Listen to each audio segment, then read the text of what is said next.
৩৯১তেই থামল তামিম ইকবাল।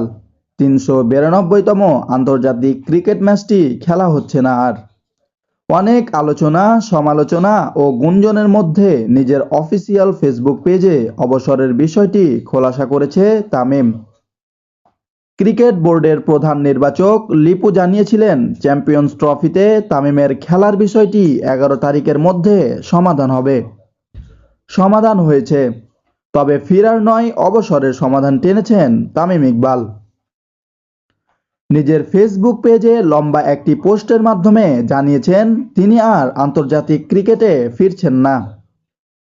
সামনে চ্যাম্পিয়ন্স ট্রফিকে কেন্দ্র করে এখনই অবসরের উপযুক্ত সময় মনে করেছেন তামিম ইকবাল, যাতে তাকে নিয়ে আর আলোচনা কিংবা দলে ফেরার ভাবনার সৃষ্টি না হয়। তামিম মনে করেন এতে করে দলের মনোযোগ ব্যাহত হতে পারে, তাই আগেই বিষয়টি খোলাসা করলেন তামিম। তবে অধিনায়ক নাজমুল হোসেন শান্ত ও বোর্ডের কর্মকর্তা সহ ভক্তদের কৃতজ্ঞতা জানাতে ভুলেননি তামিম।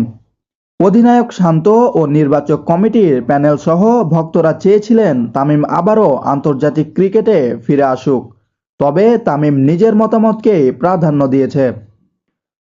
তামিমের ছেলে ও মায়ের মাধ্যমে অনুরোধ করেছিলেন বাবা তামিম ইকবাল যাতে আবারও আন্তর্জাতিক ক্রিকেটে ফিরে আসেন, লাল ও সবুজের জার্সিটা গায়ে জড়াক।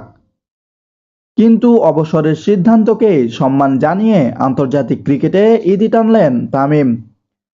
টেস্ট ক্রিকেটে ৭০ ম্যাচে ৫,১৩৪ রান, ওডিআই ক্রিকেটে ২৪৩ ম্যাচে ৮,৩৫৭ ও টি-২০ ক্রিকেটে ৭৮ ম্যাচে ১,৭৫৮ রান করেন তামিম, যা আন্তর্জাতিক ক্রিকেটে সর্বমোট ১৫,২৪৯ রানে থামল তামিমের আন্তর্জাতিক ক্রিকেটের চাকা।